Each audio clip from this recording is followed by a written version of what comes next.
City of South Pasadena Public Works Department, our regular meeting agenda, July 13th, 2022, in the council chambers. And we're also via Zoom. South Pasadena Public Works Commission Statement of Civility. As your elected governing board, we will treat each other, members of the public, city employees, with patience, civility, courtesy as a model of the same behavior we wish to reflect in South Pasadena for the conduct of all city businesses and community participation. The decisions made tonight will be for the benefit of South Pasadena community and not for personal gain. Notice of public participation and accessibility. The City of South Pasadena Public Works Commission meeting will be conducted in person from the council chambers located at 1424 Mission Street, South Pasadena, pursuant to AB 361 Government Code Section 54953, Subdivision E3. The Public Works Commission may conduct its meeting remotely and may be held via video conference. The public meeting will be available in person hybrid here located in the city council chambers. And we have different ways to watch us via Zoom. And there's a bunch of links, as well as when you go onto our website, it'll give you access to go there. Public comment and suggestions. The Public Works Commission welcomes public input. If you'd like to comment on this agenda item, members of the public may participate by means of one of the following options. Option number one, participants will be able to raise their hand via Zoom icon during the meeting and will have their microphone unmuted during the comment portion of the agenda to speak up for 3 minutes. Option two, email public comments. And we have a long email that you can send us to. That's also accessible via the website. Public comments received in writing will not be read out loud at the meeting, but will be a part of the meeting record. Written public comments will be uploaded online for public viewing under additional documents. There will be no word limit on email public comments.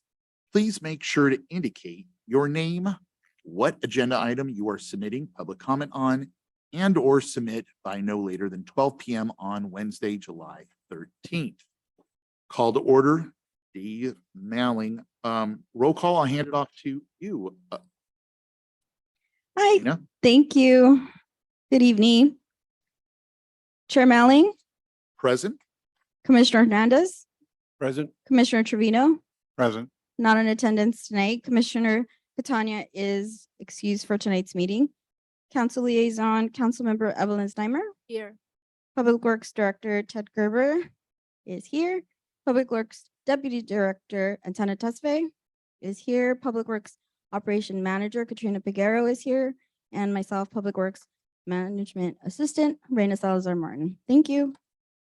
Great. Why don't we start off before we get into everything else with our Pledge of Allegiance. The flag. I pledge allegiance to the flag.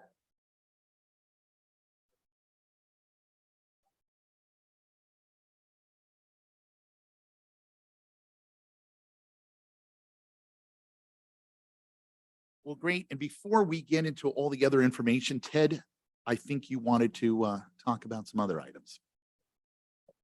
Yes, thank you, Chair Malling, and good evening, council members Neimer and commissioners. Tonight, first off, I wanted to recognize and congratulate some of the staff that's joined us here in the chambers. First off, we have Antenna Tesfaye, and Antenna has been recently promoted to our Deputy Public Works Director. Antenna's been with the city for 16 years. He's got a wealth of experience in public works operations. He actually holds the highest level that you can get of drinking water distribution operation certification from the state, among other certifications from the state. And many of you know him because Antenna is known for making personal connections with residents and businesses in the city. And we very much appreciate that in him. And he's a very hard worker and a reliable leader. So we're really happy to have him as our deputy director on the staff. So thank you and congratulations, Antenna. So in the audience tonight, we also have Katrina Peguero, and Katrina has recently been promoted to our Public Works Operations Manager. Katrina has been working for 3 years as our Public Works Parks Supervisor. She's been with the city for over 11 years. Previous to that, she was also in the Public Works Department and in the Community Services Department. She has a bachelor's degree in Business Administration, an associate's degree in Liberal Arts. And as I said, she's had quite a bit of responsibility here at the city. As you know, we have over 10,000 trees, many parks with lots of different equipment. Some of the highest value maintenance contracts we have in the city were all under Katrina's purview. And again, she has had many productive working relationships with people in the community. She went to high school here. And so it's really exciting to have Katrina as our Public Works Operations Manager. We're really excited about the work that she's going to help us out with here. So thank you and congratulations, Katrina. Thank you, Chair Melling. Great, thank you. And with that said, Raina, I'll hand it off to you regarding public comments if there are any. There are no public comments for this evening's meeting. Great, we'll go down to the presentation items. Information report, City Hall Electrification Project. Ed? You know, I should have invited Antenna and Katrina up here if you want to say a few words. It's okay if you don't, but I you know. Okay, sure. Thank you. Sure. Busy agenda tonight. Thank you. Good evening, council members and Nimer and commissioners. I'm so excited to be here this evening. It's so great to put your faces and names together after all of these years. And we have a terrific team with Ted Gerber as our director, and Tenna as our deputy, and a great support system with Raina in our office as well. So I'm excited to be a part of this Public Works operations, everything that we have. So thank you so much. And it's so great to be here tonight. Thank you. Thank you, Katrina. Okay, so tonight, Raina is going to pull up our presentation. We're going to give you an overview of our City Hall electrification projects. So we're not asking any action of you tonight. This is an informational presentation to garner some feedback from the public and also our commission here this evening. This will actually be presented at a larger scale at City Council next Wednesday at our City Council meeting. And the reason we're bringing this forward to you, actually, Katrina, can you hit the, I'm sorry, Raina, can you hit the next slide? Thank you. The concept of all these projects came together as the police fleet started to think about what they're going to do about their aging fleet vehicles. Police fleet has about 20 patrol, detective, and pool vehicles, and it's time to replace them. And so the idea was floated of whether these should be replaced with electric vehicles, as we've been doing with many vehicles in the city fleet. And so in order to do such a large scale fleet replacement, we require a good amount of electrical infrastructure in order to support charging those. Right now, the police fleet relies on gasoline powered engines. And so we have a fuel tank actually located at City Hall that they use to fuel their vehicles. And so with electric vehicles, obviously we would need some sort of other electrical power source. And so that's how these projects came into view. So the other element driving this is our climate action goals. So in December 2020, the city adopted a very comprehensive climate action plan. And among those were multiple sectors of challenges, of goals that the city established in that plan. And so if we were to convert the police fleet to electric vehicles, we would be able to accomplish several of those goals. We have our municipal sector goals, our transport sector goals, and our energy sector goals. And you can see those there on the screen. Among them is increasing zero emission vehicles and equipment to 13% by 2030, which is only 8 years away. So in considering those elements and the needs, the infrastructure needs for the police fleet, if we were to convert to electric vehicles, the city staff worked to establish 4 projects. Next slide, Raina, please. So of course, we want to leverage grant opportunities as much as possible in trying to build this infrastructure. And so we reached out to several programs, the Southern California Edison Charge Ready program, the Clean Power Alliance Power Ready program.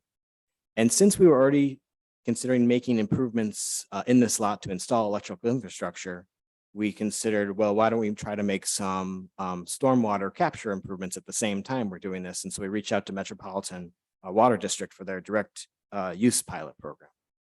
And Commissioner Trevino was very helpful in us making that connection with that program. And so what we're looking at here is 4 proposed projects. The Edison Charge Ready program allows us to install 34 level 2 electric vehicle chargers in the police, fire, and actually the city staff lot as well. And what we're talking about is the lots that are behind City Hall here at Hope and Mound. And so we'll get into each program individually in a moment, but I'm just going to give you a little overview of each of the programs. In addition to that, if you think of level 2 chargers, those are sort of those like opportunity chargers that you come across. If you own an electric car, you see them on the street where you can plug your car in and then it's fully charged overnight. So it won't charge, it charges your car maybe like somewhere around 20 miles an hour. And so you can get a full charge over the course of several hours. But it's not one of those chargers that powers up your car right away. And so in order for the police fleet to be successful in actually transitioning their entire fleet, we would need more than just the level 2 chargers. We would also need what we call level 3 chargers. And these are what you see, like these Tesla superchargers you see where you can charge your car in like as little as 30 minutes, depending on the wattage, the power of the charger. And so a second project we're considering is the city installing level 3 chargers alongside the level 2 chargers. And you wouldn't need many, you just need a couple. But we've already appropriated city funds in our capital improvement program budget this year to install those chargers as well. And if you were to do a partial electrification of the fleet, you would need some combination of those. For example, if you only had a few cars, you could get away with just level 3 chargers. You wouldn't necessarily need a whole slew of level 2 chargers. And so we have already installed one level 3 charger in the fire department lot as part of an air quality management grant that was provided to us a couple of years ago. And we finished that installation about a month ago or so. And that charger would facilitate the fire department getting a few administrative electric vehicles. So that infrastructure is already in place. So the third project opportunity that came up was with the Clean Power Alliance, and this is the Power Ready program. And so the Power Ready program, similar to the Edison program, but not electric vehicle chargers, it focuses on solar panels and battery backup systems. So essentially, the Clean Power Alliance, of which the city is a member, we would enter into agreement with them and they would construct solar panels that are adjacent to City Hall. And this would be in the public parking lot across from City Hall at Hope and Mound. You'll notice there's those 2 EV Go chargers in that lot there. So that's the lot we're talking about. And then there would be battery backup systems over at City Hall that would accompany those chargers. And we'll talk a little bit more about the specifics of that program in a moment. And then the final project that I had mentioned was the Metropolitan Water District Stormwater for Direct Use Pilot Program. So what this is a Metropolitan is interested in cities or other agencies creating some sort of stormwater capture where they can reuse the water. And then they see how that works and they meter the data and collect it and provide it back to Metropolitan for Metropolitan to basically develop a stormwater reuse program. And so for cities that take on this task of becoming, a pilot and implementing this program, Metropolitan offers grant funding on a 1-to-1 scale up to $500,000. So if we were to restructure the stormwater capture facility around City Hall, why we do these projects, we would be able to store water underground in the parking lots and then use that water to irrigate the medians and the landscaping around City Hall. So that was just an opportunity that we saw when considering these other electrification projects, was already be doing work in the area, and Metropolitan really liked that idea. So let's jump into a little specifics about the projects. So here is the conceptual plan for the electric vehicle chargers behind City Hall. So if you look on the bottom right, you see that sort of red brick there. That's the fire station. So that's where we park our fire vehicles. So on the right, you see Mound Avenue, and these are the three lots. The farthest left one to the west is the police lot. The one in the center is the fire lot, which are both behind secured gates. And then the third one on the right, on the east side, is the city staff lot. So the idea here would be we would reserve that little blue square in the bottom left corner, and I'll talk about that in 1 second. But all of the other spots here would be level 2 chargers would be installed. So basically you put a charger between two spots, and then there's two ports on that charger that can power cars that are next to it. The reason there's 34 is because this program is actually funded by Edison. They would come in, they would build all the infrastructure and put a transformer in, the metering, the conduit, the wires, all the way up to where the chargers would sit. And they would do all that work for no cost, including all the pavement and grading work. But we would need to install all 34 chargers. Basically have to fill the lot, because what Edison is trying to do is they've received funding from the California Public Utilities Commission to implement these projects all over. And so they really need to get the bang for their buck in this project. Because of the cost of doing all of it, they need to get a high number of chargers out of the work they're doing here. So we would need to build all 34 chargers if the city council wants to consider this program. And then the city's responsibility is to actually buy the chargers. We would install like a concrete pedestal or mount some of them on the walls around the parking lot. We would buy the chargers, install them, and then maintain them for 10 years. And so there's a cost sharing and cost savings to consider there. To buy all of the chargers and install them, we think it's probably going to be a couple $100,000. But the value of the installation by Edison, we think, is in hundreds of thousands of dollars. So it's like we think probably about $500,000–700,000 to do all that work. So there's a cost sharing there to consider whether the city wants to expend that money. We have programmed it into our capital improvement program budget for this year already, and now, as I mentioned, we're going to be going to city council next week to see if we want to execute this program. Just a question. Sure. Ted. When you say you maintain it for 10 years, what happens after that 10-year period? After 10 years, well, let me explain it like this. If you don't maintain it for 10 years, the city would owe the cost of the entire installation would be prorated back to the city. So after 10 years, Edison still owns and maintains the underground infrastructure, almost as like it's extension, what they would own in the street that extends to our homes. And we could choose not to use the charge at that point. There wouldn't be any like clawback costs, I guess you would say, to Edison after the 10 years. So we could continue to use the chargers, but there wouldn't be any liability if we didn't use the chargers. But there's no additional cost to us after we put in the 34 units. No, the additional cost would just be our periodic replacement of the chargers, because they only last, maybe 7 years or so. Okay. So even in that 10-year period, we might have to replace the chargers again, which would cost us, it could cost us another $150,000. But the electric charge, the consumption, we would be charged. Yes, and then you would be the usage of the exactly, and that's one of the benefits for Edison, of course, is we were moving from a fuel cost to electric costs. We're paying Edison instead of paying the fuel company. But in the evaluation that we'll be presenting to council next week, between the maintenance and upkeep of the vehicles and the fuel costs, which are especially high right now, we actually have projected a cost savings of about at least $200,000 a year by that transition. And where are we with how many electric cars do we have now? So we don't have any electric cars in the police or fire fleets. Oh. We have electric cars in public works. Right.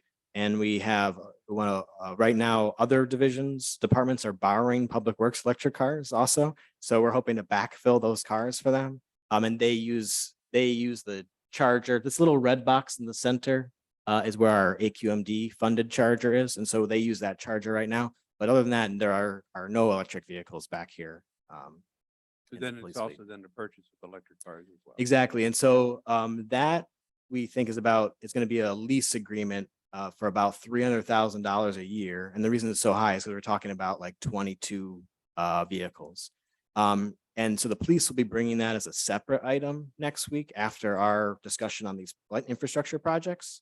But that there is like a lease to own option basically built into that where they can buy those vehicles after a certain amount of time. So let me ask you about this parking. Your level 2, you explained that, and the majority is level 2. Mhm. Was there any discussions or consideration about increasing the amount of level 3s where, in my personal opinion, the quicker you can be charged, it might be better, especially for the police department. So I just wanted to throw that out there. That's a great question. And so we weren't able to secure any level 3s through the Charge Ready program. They don't do that now. So that's why we reserved this little blue area in the bottom here. And this is actually where the police, this is really close to the police station. Yep. And this is where they actually do their patrol vehicle setup. And so our second project would be a city funded project separate from the Charge Ready program, where we would install level 3 chargers right here. And that's where police could come in, do a quick charge on their vehicles and get back out. And then the rest of their fleet would basically be, charging over the period as they sit there between shifts and things like that. Sure. Yeah. So a partial electrification, if the police decided to partially electrify, we wouldn't necessarily have to go with this Charge Ready program where there's a charger in every spot, because obviously when there's a gas powered car sitting there all the time, the charger's never going to be used. But we would still want to move forward with the level 3 chargers so that that partial fleet could be quickly charged using those. With the infrastructure that they're going to be building, would we be able to upgrade eventually to level 3 if need to? It's possible. Edison probably wouldn't pay for that type of forward thinking, I guess you could say. The thought, and we'll get into this, one of the concerns with this project is how long is this facility going to be here? Like, how long is it until we have to actually rebuild or restructure City Hall?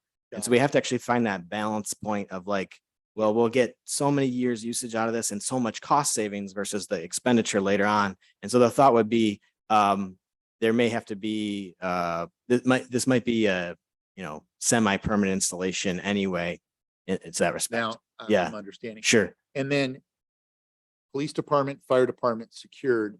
The last parking lot is not secured. Would that also be accessible for the public?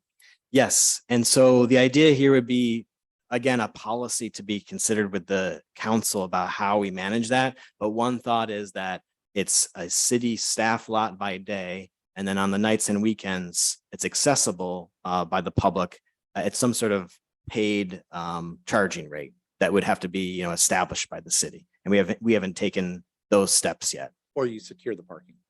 Or the other option is to secure the parking lot. Yeah. Yeah. Well, if the trend is to go electrical, maybe you secure it, because that'd be tough to enforce when the public can use versus. Sure. The one way we could enforce it is we actually can program the chargers. Yes. So they won't work for the public during certain times and they work Good. for the city cards and then vice versa during other times. Good So, point. yeah. Good point. Great. And so to continue, as Chair Manley had mentioned, that little blue area would be our second project where we're talking about those level 3 installations. So Raina, do you mind jumping to the next slide? So here's some of the talking points I already mentioned during my conversation here, but we would have 34 chargers in those lots. And conceptually, those level 2 chargers are like an overnight charge. The program requires us to enter into a 10-year agreement. We buy, install, and maintain the chargers. Edison installs all the electrical infrastructure, including the transformers, wiring, and meters.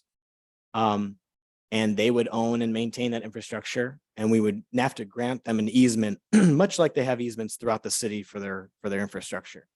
And the big point is that they would have to be powered by Edison's electrical system. So in other words, we wouldn't be able to hook these up to some sort of solar power or battery power. And that's in our next project we talk about here.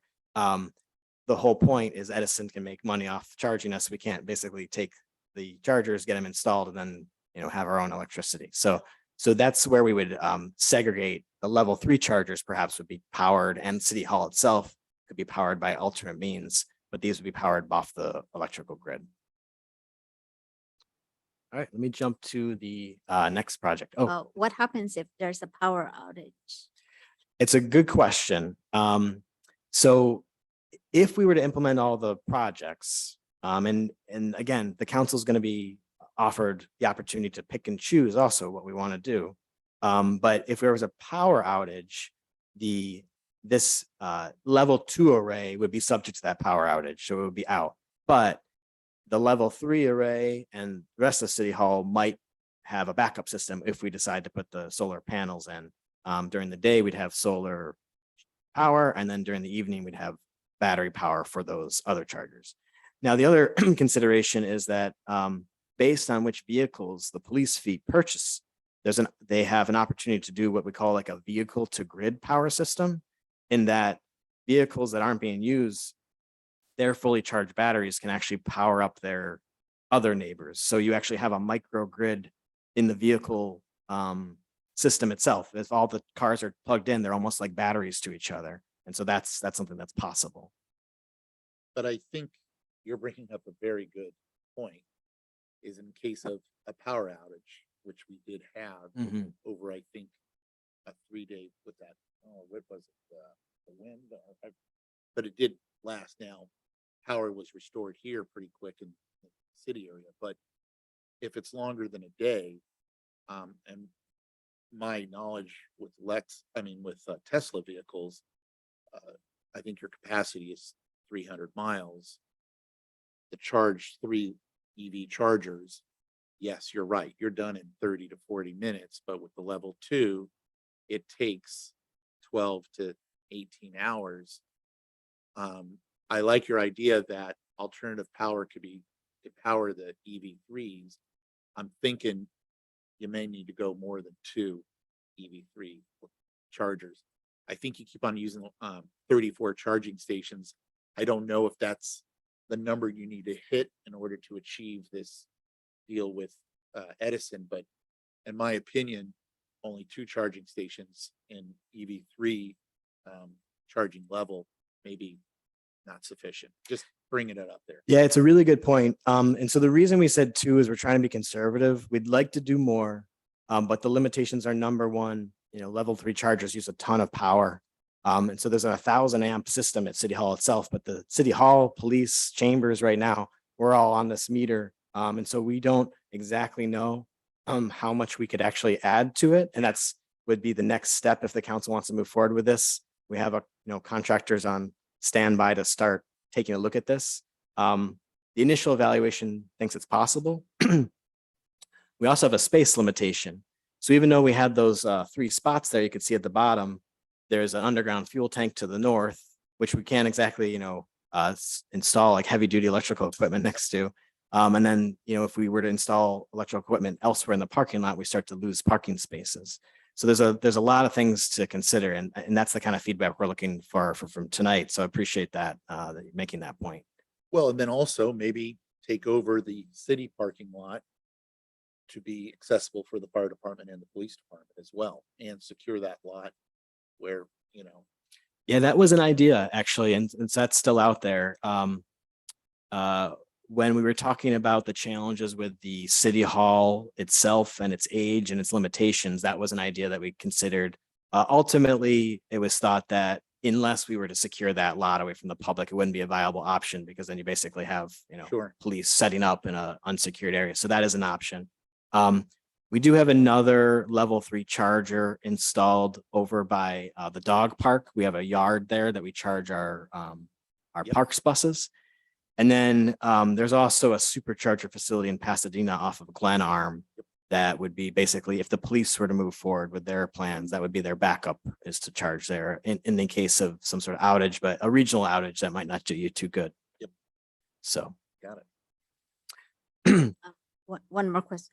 How much is how much does it cost the public works electric vehicle How much does it cost? How much does it cost? So we bought our bolts for, I think they were about 50,000, 40,000 or 50,000. That was a couple of years ago.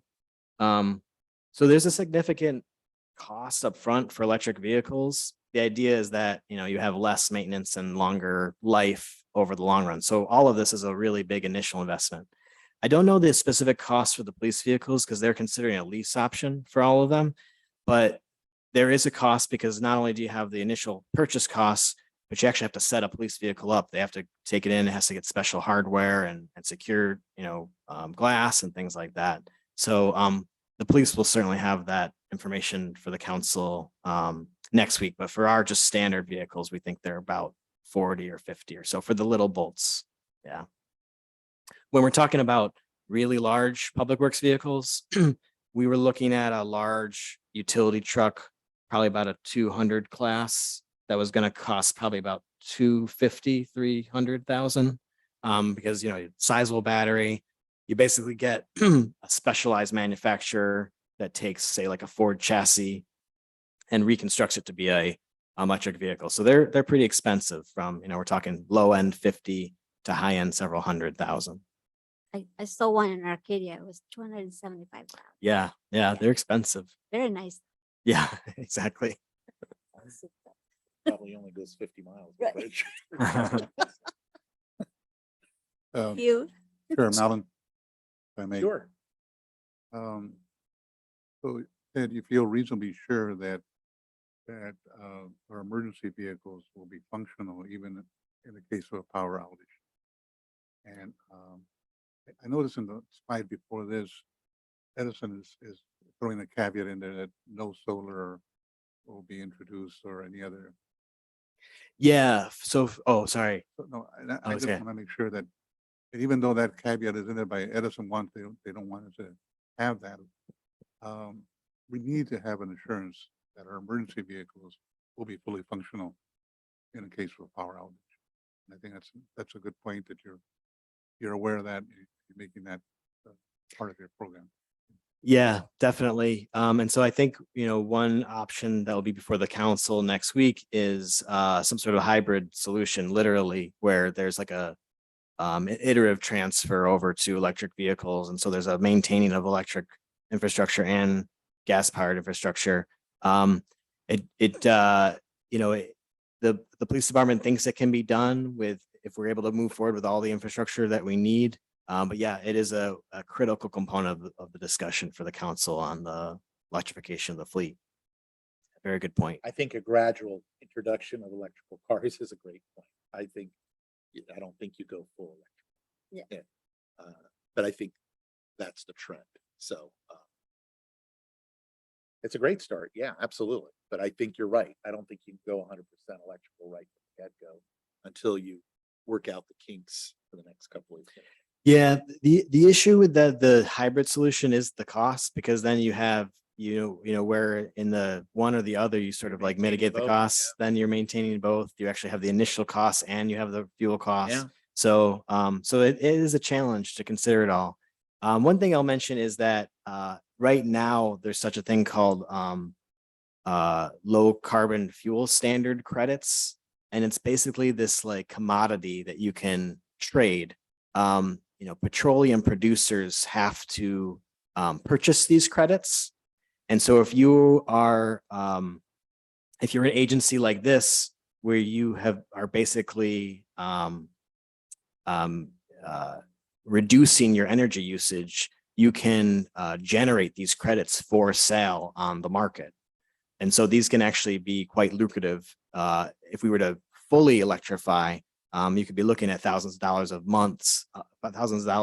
per month of actually revenue from that credit program. Now, of course, it's a market, so it changes over time, and it would likely reduce as the market gets flooded with, more and more, less demand and more supply. But we're actually factoring that into the conversation with the council next week about how that would look if we wanted to go down this path. So yeah, it's really about, considering climate goals, considering costs, considering risk with public safety vehicles. It's a really big item that we're looking at here. Well, thank you for the presentation. Sure, I'll jump. I have a couple more slides. I know I want to wrap it up quick. I want to show you what the solar would look like if we did it and talk about that real quick, and then we'll wrap up with the stormwater.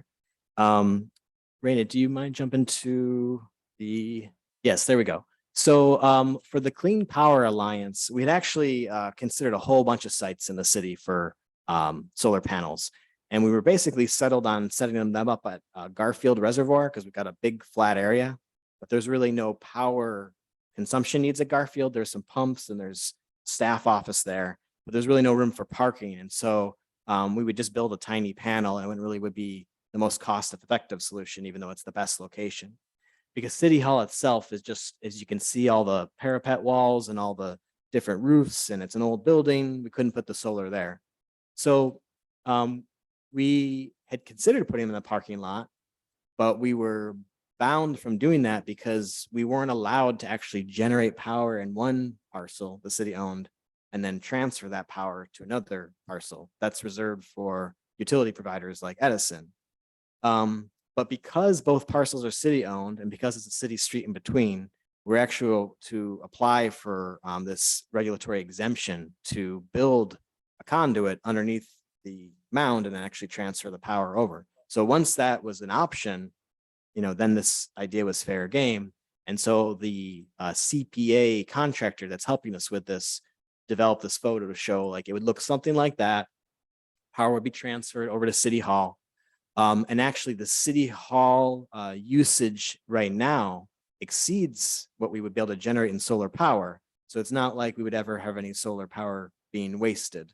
So the fact that we can't charge the level 2s off the solar power isn't necessarily that bad because we could connect the level 3s to this and City Hall operations anyway, which would be important during an emergency. The other opportunity that this program affords us is to build battery backup system. And that battery backup system would basically guarantee us about 4 hours of critical load operations because, batteries are very expensive and they can only hold so much, and 4 hours is a big load actually for the entire system. So we could actually reduce our power consumption and make that last longer. But the whole reason that the Clean Power Alliance is willing to build this for free is because the city would basically have like a 20-year commitment. We wouldn't have to pay or do anything, but the CPA would basically use a portion of the solar power and the battery system to basically do like a net meter energy arbitrage type of situation where they're able to sell off the power and use it during certain circumstances. So we basically be giving them space and they would generate their own power. And we would still pay for our power, the same price that we pay the CPA, but we'd have this added benefit of during a shutdown, we would have access to that solar panel and the battery backup. So with regards to this would be a 20-year commitment for these panels. Yeah, I mean, it's a new thing. The CPA hasn't done this yet. They're actually trying to partner with a bunch of cities and group us all together into like a portfolio to bid out to a developer. So the agreement is only a 5-year agreement as it stands, but depending on how the future agreement works with that future developer, they've prepared us that would probably be like a 20-year lease for the panels. So yeah, you'd be looking at expecting to have like the panels there for 20 years. But as far as the agreement and the obligations of the agreement, they're only 5 years. So it's a little confusing. Before we really refined the agreement, we wanted to see if there was any interest in going this direction anyway. So we're not actually asking the council next week to sign anything. Yeah. We're trying to gauge interest and see which direction they want us to go so that we can kind of go back and reevaluate the agreement and figure out the details. So if there's going to be a 20-year commitment potentially, or not, whatever, but if it is that big of a number, has there been consideration about, since this is going to be here for a while, why not dig down? Let's put a couple of levels down below, add more parking. This is the main area of the city. Parking, as we know, is we always want more parking for the public as well as for the city.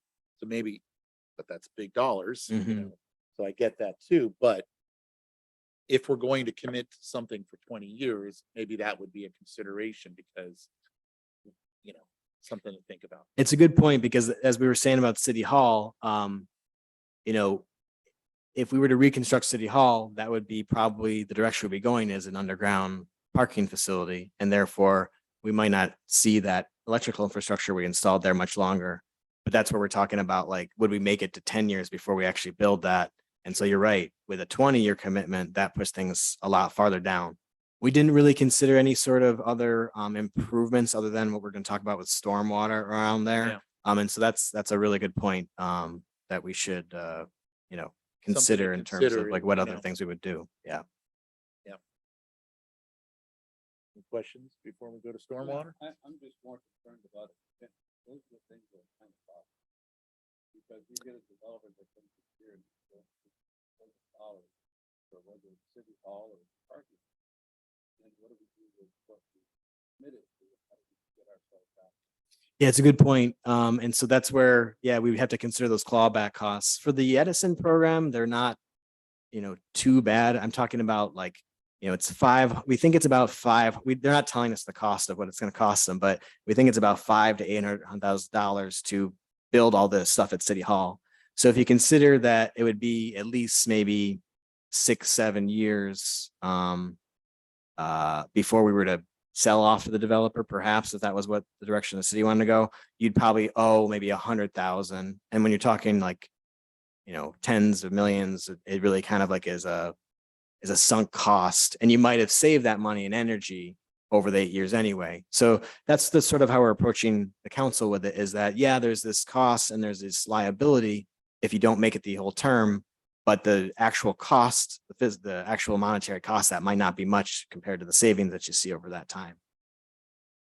I think those are the discussions. That's a valid point, and I think it needs to be debated more, because I think that the general consensus is the city wants to go to electrical and clean air, which is understandable, and I think everybody supports that.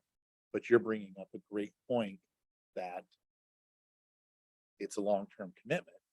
However, in order to get the free money, you have to sign, you got to commit. So there's that give and take.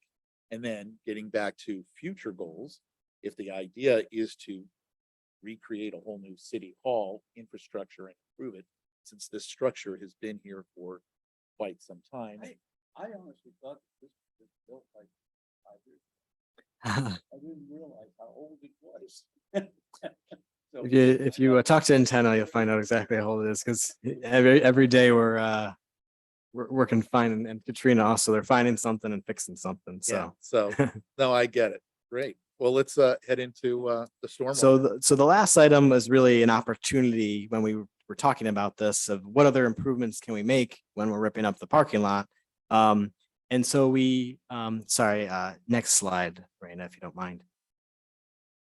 And so we had talked to a consultant about, you know, what kind of opportunities here are there to reduce our potable water usage when we do a project like this. And so there's what we could do is we could install these, they're called basically water silos, and there's these vertical tanks that we could put in somewhat easily that would store stormwater runoff. And in other locations in the city, you could use these tanks to perhaps infiltrate into the ground. In this case, we wouldn't do any infiltration. We would just basically capture the water and then hold it and use it to irrigate. And so there was a grant program, or there is a grant program available for this through a Metropolitan Water District. And they were very happy to partner with us on this program. But again, it depends on whether the council wants to go this direction for all these things. So the general idea is that it would collect the runoff from the area and then hold it and pump it for irrigation. The minimum requirement is 1 acre foot, which is about 325,000 gallons. So you can see this is just a small cut, but it would be a large surface area that we would be collecting water from in order to meet the requirements of the MWD program. And so that's another item that is sort of piggybacked onto the whole thing with council. And Metropolitan's eagerly waiting to see which direction we'll go, because they want to bring this to their board to authorize the grant if we want to move forward on this. Great. So we talked about this here, the cost sharing. That project could cost about up to $1 million, and that's the cost sharing that Metropolitan would do. They'll do up to $500,000, and it's a one-to-one cost. Of course, we could shrink the project down, but then we're at risk of not meeting that 325,000 gallon capture and use. And so, sorry, there's that cost sharing. Oh, and then we would basically be measuring and reporting the stormwater capture and use so that Metropolitan could refine their understanding of these types of programs. Great.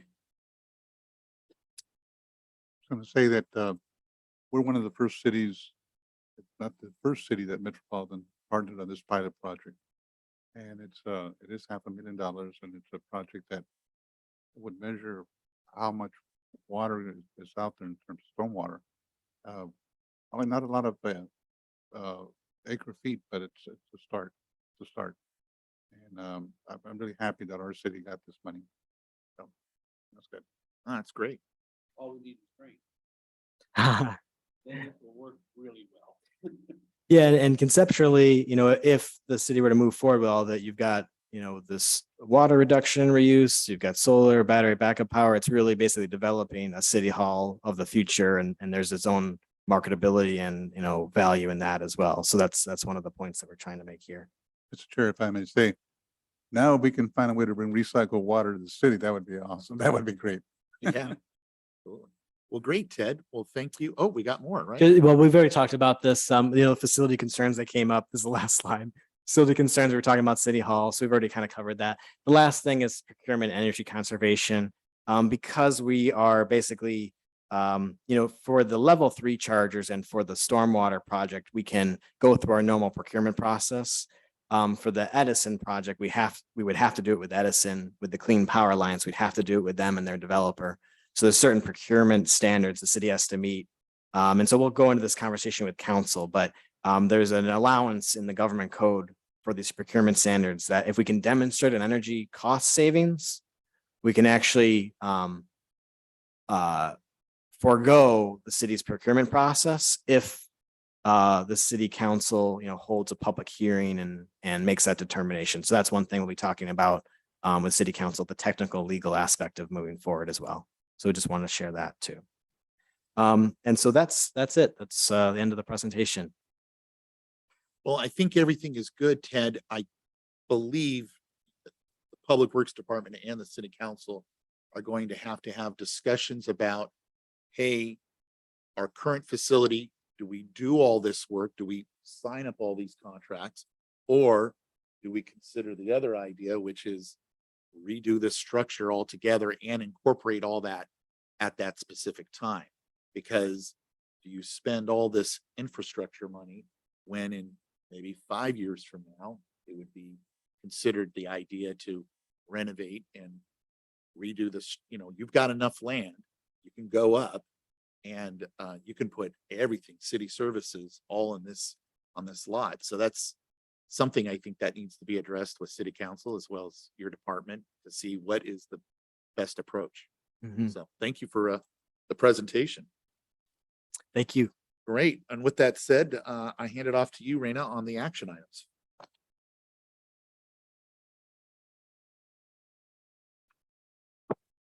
Thank you. Okay, so Ted, I also have, sorry, I'm sitting down. We have our adoption of the fiscal year 2022-23 work plan and fiscal year 2021-22 annual report, which is our third action item. It was sent to you and as an additional document. If any of you need the additional document, I have it here. So we are looking for a motion to approve both the work plan and the annual report. And I can pull that up right now for you. Thank you, Raina. I wasn't sure if that was next. So you've already somewhat seen this. This was our presentation at the Commissioner Congress a couple weeks ago. We had one slide on the annual report accomplishments. We just listed the accomplishments. Here in the packet, you can see like a description of them. And Rain is pulling them up here on the screen. I think you could just scroll down to, oh, thank you. So we had some pretty significant accomplishments for only meeting every other month in the last year. And those were implementing a 5-year capital improvement program. That was a very big accomplishment for the city that aligns with our annual budget and is all the funding is built out into that.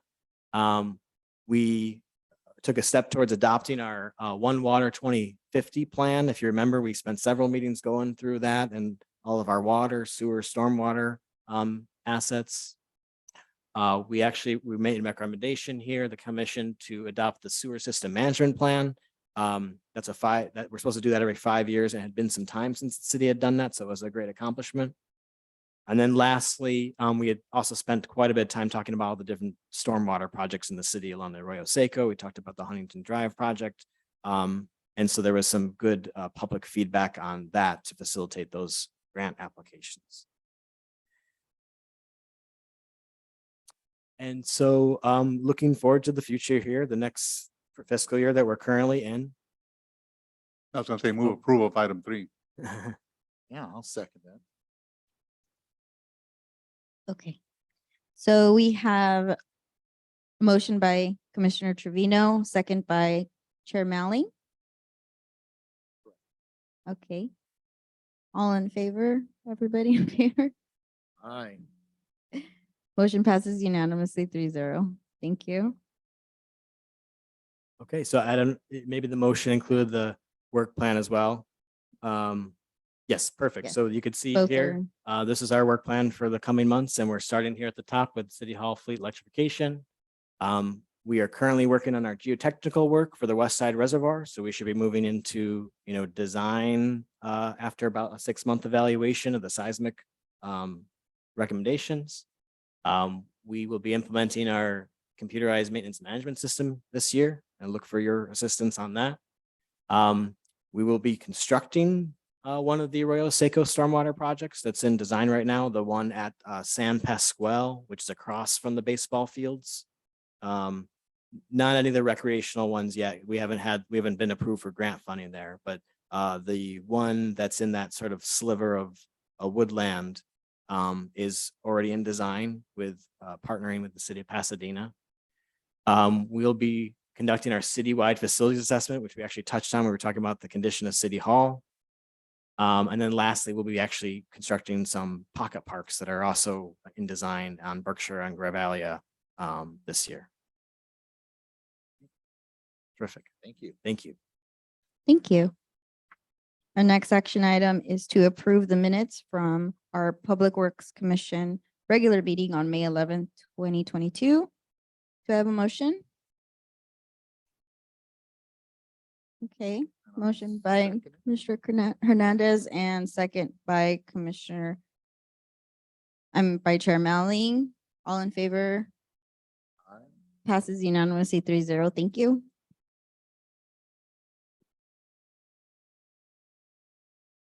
Well, communications, city council liaison communications.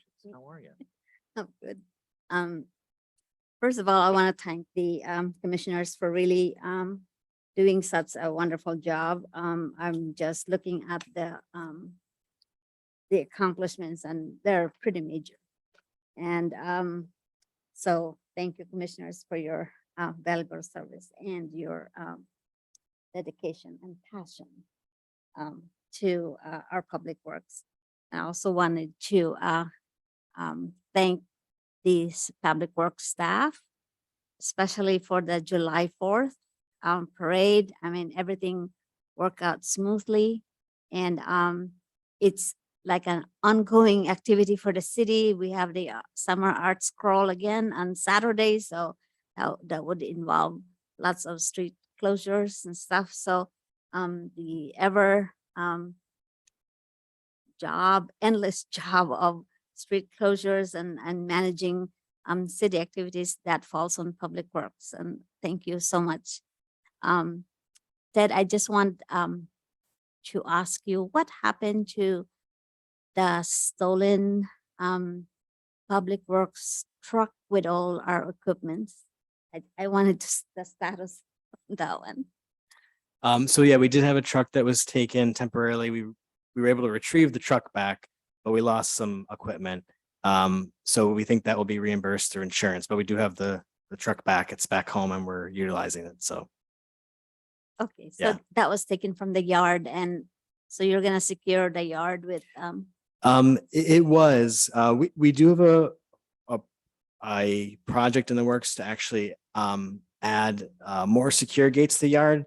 But unfortunately, we don't exactly know what happened with this theft, but they did not break in. They somehow got into the yard without, a break-in. So even with those gates in place, it wouldn't have been helpful in this case. So we actually have to include some other more functional security measures, and we're going to undertake that with our citywide facilities assessment and see what we could have done to prevent somebody sort of breaching the security and being able to get in without breaking in and then leaving with a truck. So yeah, that was a bit of a shock for us, and so we're prepared to move on. And in addition, also put that new gate in, which would assist us if someone were to actually try to physically break in through our less secure gate that we have right now. thank you. That's it. Great. Commissioners, anything you'd like to add? I think Evelyn jumped me on the congratulations to the Public Works Department, because we had a smashing festival of balloons and 4th of July. It was the best we've had in 2 years. So, oh, that's only because it's the first one we've had in 2 years. And as a chair of the festival, I want to really thank you all, because you all went out of your way on that one. It was well done. As you could tell, the last dignitary that we had was Judy Chu, our Assemblywoman, who both Anthony Portantino and Judy always want to be toward the end because they are running around at all different places. I don't know if you noticed or not, but I ran out of Boy Scouts to carry the flag down. So Joe Payne and myself carried our flag all the way down. We walked with my limp. We walked all the way through the entire parade. Wow. It was, I tell you, and it's true. Half of the city watches it and the other half is in the parade. And we just love everything that we've done about that. So it was good. The third, which was the day before, we had that presentation with Lisa and Jim Reynolds over at the high school. And we had better than 150 that showed up to watch that. It was great. I cried, I laughed, and we'd love to be able to do that again next year. And it was actually the help of our council members that made the discretionary funds that helped carry that through. So that was great. Pancake breakfast was great. The parade was great. Garfield Park was wonderful. And then to top it all off was the fireworks there at the high school once again too. And we're looking forward. I think next week we're putting the tent up over at the War Memorial to start our construction of the up and coming float, which will start once again. And we look forward to doing that again too. There was a few other things that I just don't recall what they were. Oh, Ted, please. I know that I burn your ears out every time, and I know that you'll get back to me, but we had an almost accident over at Mission and Fairfield. And I know that we have contracted out, I believe we have a contract to put in the crosswalk, the flashing light, I think at 3 locations. And I know that one of the locations is being held up because of historical light fixture over on the corner where RO is. And I don't know where we are with that. Yeah, thank you for bringing that up. So we're talking about rectangular rapid flashing beacons, the RRFBs that we'll be installing at Mission Fairview, Mission Diamond, and Fremont Linden, I believe. Right. And so there was a holdup in terms of there was a conflict with a historic lamp, but we resolved that. And so actually that project is moving forward. We have all the designs are done. There was a couple issues with the specifications that we had to have the contractor fix, but very soon we should have the contractor that we have that did the design is also responsible to complete the bid package. And so as soon as they fix those performance specifications, we'll actually release that for a bid and have a contractor come in, and we expect to be able to install that hopefully this year. Because we'll bid it and then we can start construction. So we have to time it right because of number one, the holiday season, and also our other work on Mission Street. We're trying to set up a new slow streets demonstration project, which we'll be talking about in the future. But yeah, that's underway. Really, the limitation has just been the amount of staff attention we've been able to pay to the project because we're kind of jumping around to many things. Yeah, I know how important it is. I know that it's been in the works for a while. Mhm. And I know that we put on 4 arts crawls, and we've got a lot of folks that walk the streets, especially when we do the eclectic too. So, okay, thank you. Yeah, we hope to have those installed before the holiday season. That would be our goal. So Thanks. Anything we can do temporarily, you think? Because, We've got the signs out there. We've lit it up. okay, We, every once in a while, we'll put a little sting out there and see if we can catch some fast drivers. okay. I know that they're eventually, I honestly, I don't know where we are, and I haven't asked it, where we are with the bollards, the K-rails. Bollards. Oh, I don't know. It's up in the air. Some cities have taken them out. I know that we're on a yearly lease with them, I think now. sure. So the lease expires August 19th. Yeah. So our plan right now is, so we're setting up this slow streets contract to actually evaluate how we would reconfigure that street. And then so the fate of the K rails are in that it would be within that contract. So we've got a couple fold plan. So next month at council, we're going to extend the K rail agreement to like a month agreement to hold us over for a few more months. And then we're going to execute our slow streets contract in August also, so we can finish that roadway design. In the meantime, I think we're meeting with Mission Street businesses next week to sort of go over the details of the timing of that.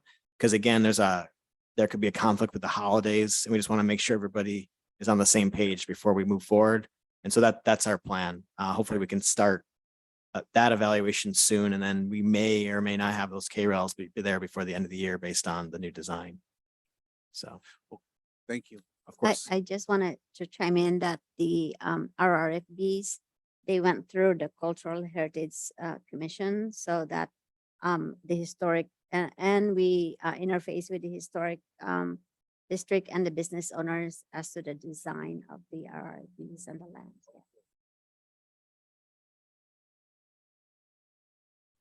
Great. Thank you, Chair Mellon. Sure. I want to congratulate Katrina on your promotion. Look forward to working with you. I also wanted to acknowledge your service to the city for so many years and everything you've done for the city. And again, congratulations. And to my good friend Antenna, my colleague on the Water Master, who I happen to sit next to, and we try to do the best we can for South Pasadena on Water Master. Congratulations, my friend, and well deserved. And look forward to working with you again as always. But Ted, you've done a great job. We have really moved this department. You have done a lot of things for the city, and you have brought some good projects and some great ideas, and you have a great staff, and I congratulate you on that. Thank you. Thank you, Chair. Sure. Wonderful. Staff liaison communications. I don't have anything further or in particular. Does any of our other staff have anything tonight? Okay, yeah, that's all we have. Thank you so much. Great. Upcoming events, Raina, is that your department or? We don't have any announcements at this time from here in operations. Ted, do you? Yeah, I think all we have is, as you mentioned, we have the arts crawl this weekend. It's sponsored by the Chamber of Commerce. And so we are issuing a use permit for that. And then as far as future events, I think our next big one for Public Works, it might be an open house in October, along with the other city departments. So we'll keep you posted on how that's going to work out. Well, that's great. Wonderful. Thank you. Well, I also would like to say congratulations to everybody and to the Public Works Department and to both your alls on your promotion. I think you're right, Commissioner Trevino. This Public Works Department has greatly improved. And so really appreciate your dedication to this department and what you're doing for the city. With that said, I think we're going to adjourn this meeting. Our next meeting is September 14th, 2022, also at 6:30. That'll be here, hopefully. And we'll see you at that time. I'm adjourning this meeting. Thank you. Thank you, everybody. Meeting is adjourned at 7:39.